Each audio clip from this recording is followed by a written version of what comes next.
All right, so we went panic mode this week.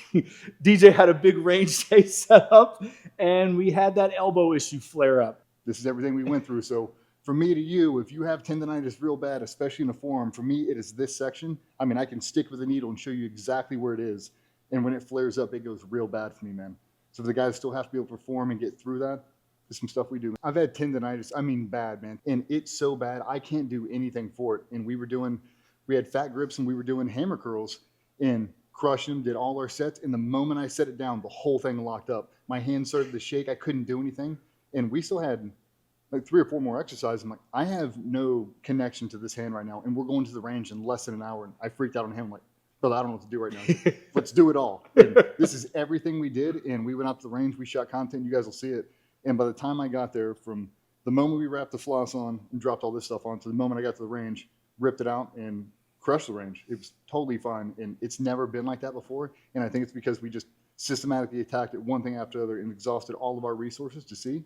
Unbeknownst to me, DJ is not taking tennis lessons. So even though it would be classified as that tennis elbow aspect, that lateral epicondylitis, this is definitely something that we've dealt with this quite a bit, as you've said. I call this breacher elbow because it sounds cooler. That sounds way cooler than tennis elbow. Yeah, the tennis elbow didn't sound cool. Chicks don't dig tennis elbow. Breacher's elbow. Yeah, breacher elbow. So a couple things, definitely not plugging any of these items, but this is something that has helped me and something you, Dr. Oy's pain relief gel. Find it on Amazon. It is more on the costly side, but I think it's pretty effective. And that's just something, rubbing it on into that key spot, massaging it in. Something we'll do just right out the gate is the pre-workout, some sort of pre-session, something that we're doing. If we're already having issues, this is something we can do to get on it early. DJ put this on before our last session, or was it yesterday? Yeah. And he was just like, hey, where's that lotion at? Just put it on, just preemptive. Kind of helps. For me, I think it's a good lotion aspect. Nothing's going to fix it. There's no magical thing, but just something we can address pretty quickly. I really grind it in there, man. And I try to do the same motion. So I'll grab my fingertips and I'll drive it in right on that tendon and I'll just start to rotate my wrist back and forth.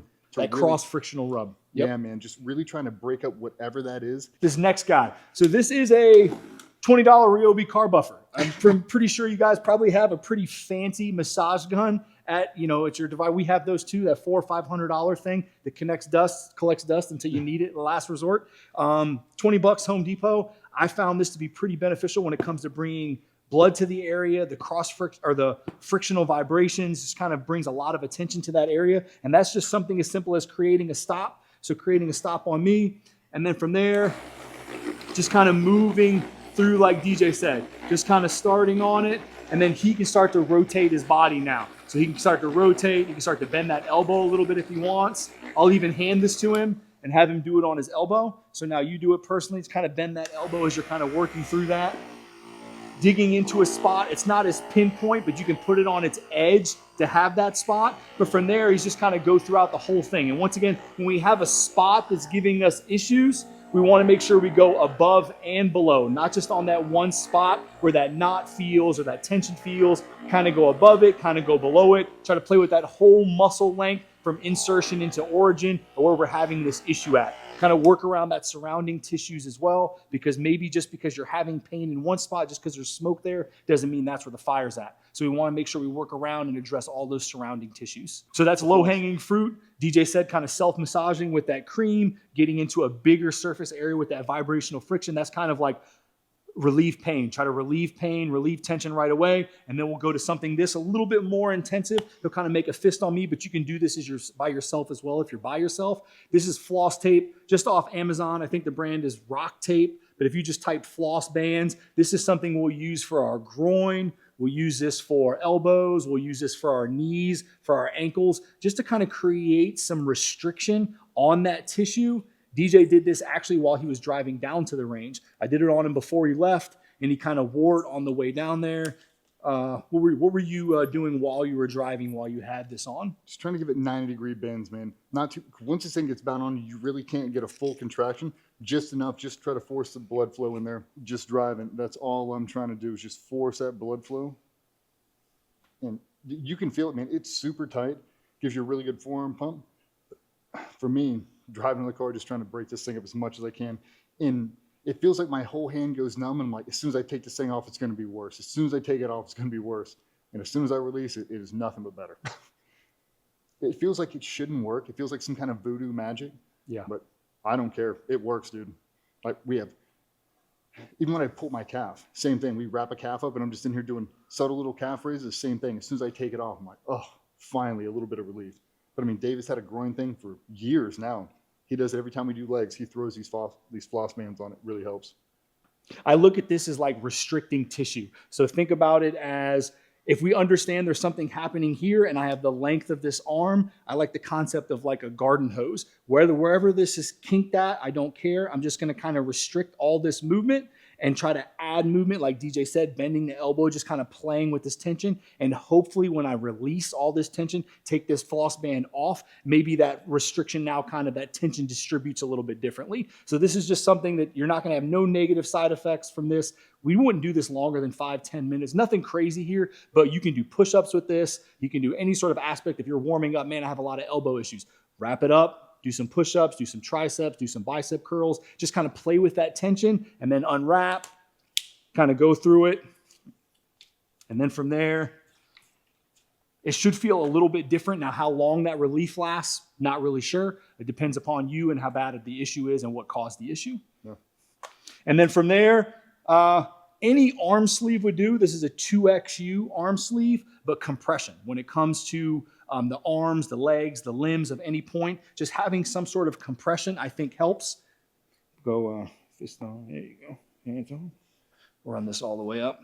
This is something I've personally used in the past when my elbow problems have flared up, but it just distributes tension. So helps with compression, bring a little of attention to the area, but it just helps me when I'm doing pulling patterns. In the past, I've had some little bit of more on the golfer's elbow side from trying to do so many pull-ups. I think you've mentioned that in the past as well. But this sort of thing right here, you can wear it when you're not training, or you can wear it when you're training. It doesn't have to be this specific brand, but just some sort of compressive element to kind of load this tissue, to kind of give you some relief, and might feel like the pain kind of relinquishes as well. Yeah, I mean, we had on the cream, we hit all the things, hit the floss band, we threw this thing on. If you guys look at the range videos later, I shot the entire day with this, and it was money, man. By the time I rolled out of here until I got in that truck, I mean, I couldn't even shake your hand. I mean, my hand was literally jackhammering like this. I told Manny, I was like, brother, I don't know if I'm going to be able to do this range day. We've already bought it. We've already got all the camera crew out there. Like, Yeah. How am I going to make it through? And by the time we got down there, one of the best range days we've ever had. And I think it's really just by not just accepting that's what's going to happen to you right now. Like, hey, we got to cancel the range day. I jack my arm up. Let's exhaust every single resource we can. Let's give it the full max amount of time we can until we have to step on stage. Let's see how we can go. And to me, money. I wish I would have had these kind of protocols when I was in the military, because I'll tell you what, dude, there is nothing worse than climbing to the side of a ship on a caving ladder, getting to the other end, and then dry heaving because you can't move your arms. Now I've got to hold a gun, and I can't hold it steady. Because it ain't going to get better.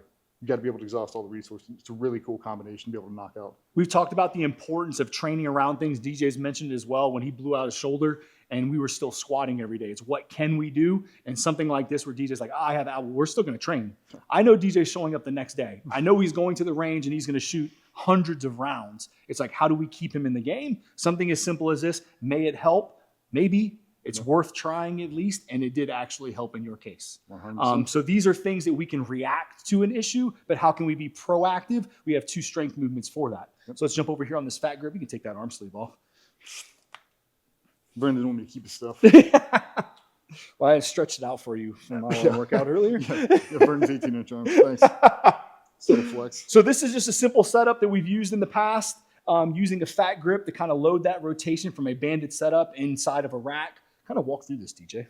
Hey, not a plug for these, but if you guys have not tried these things, just to throw them in your gym bag, throw them on every dumbbell. Dude, grip strength is the thing that only our grandfathers have that I wish every young man and woman had. This is definitely a good way to get it. It's a safe, healthy way to get it. Not going to overdo it. Throw them on a set of dumbbells, man. It makes everything a little bit harder. I mean, they have challenges where dudes, they throw these fat grips on, they try to pull 225 off the ground. That's how much challenging it makes it. Dude, but there is something about grip strength.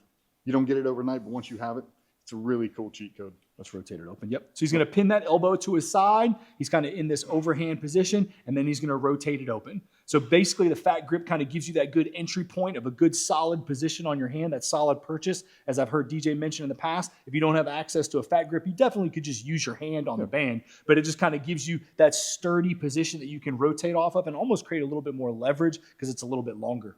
Yeah, anybody who does pull-ups, man, the diameter of the pull-up bar definitely matters. This one's skinnier than this one. You get on a big fat pull-up bar, To me, it probably cuts me down by 25% on the pull-ups I can do because my grip strength isn't going to be there. This is a really good cheat code for it. So he's just going controlled reps. We might be in that 8 to 12 rep range here. I'm probably not really giving DJ reps on this. He's just kind of feeling through it, getting to that point of fatigue. Where are we getting to failure? I'm getting close to it. It's almost like I'm touching the curtain, but I'm not. Just getting to that point, really loading that tissue, controlling that rotation back in, and then from there, just kind of relinquishing that setup. I'll even see him sometimes, as he said right there, going from a different hand setup, challenging the opposite side of the elbow, more emphasizing of the forearm on the other side, but just different setups of loading this. We'll do this at the end of an arm day, maybe once or twice a week, 1 or 2 sets. It doesn't have to be anything crazy, but if you just chip away with it throughout the year, hopefully we can be proactive with our grip and elbow strength so we don't have to be reactive to certain situations. Things are going to happen, injuries are going to occur, things are just going to pop up in the moment's notice, but the more we can do to hopefully prevent those things from happening, the better. All right, let's transition to a rice bucket now. If you've ever wrestled or played baseball, you probably messed with something like a rice bucket in the past, something we recently added in, but something we can challenge our grip and hand strength with as well. So DJ has the rice bucket here. He's gonna kind of grab in and just kind of grab and turn, just kind of playing with grip, letting that hand move freely as you challenge and strengthen those hands. But the big thing here that I want him to focus on is opening up. A lot of the grip work we do is grabbing, but allowing his hands to kind of open up and getting to that extended position of challenging those fingers, opening up, really strengthening the backside or the front side of this forearm where he was having those issues at. This is a preventive measure that we can do to kind of just strengthen the hands, the fingers, really focus on this area as he's opening his hand up, pushing away from the rice. And then from there, you can kind of explore around, just kind of grabbing, turning, whatever he feels comfortable with. You call it extensor? Yeah, extensors. You can feel that 10 reps in. Like you can feel a massive forearm pump already starting. I have these, they're like wolf bands. They go on each individual finger to try to help open up. We got that when I had my thumb surgery. Those things are terrific, but I lose them all the time. My kids steal them. They think they're fake brass knuckles, so they're all over my house. This is a great way just to keep this thing in the gym. Just that overall elbow health. Low-hanging fruit. This is just a simple bucket from Home Depot, a bag of rice from Harris Teeter, $6. Doesn't have to be expensive to be effective. So simple, the concentric portion only of that movement. There's not going to be much restricted or eccentric load, as DJ mentioned with the band setup. With you can buy those. Now you'll have more of that eccentric presence of controlling that movement back in. But the rice just kind of gives you that concentric propulsion of just kind of grabbing and pulling or turning and lifting. But then obviously the rice distributes after you move your hand. Yeah, if you guys are struggling with tendonitis, man, it is not going to get better just by itself. You got to really exhaust all the resources, man.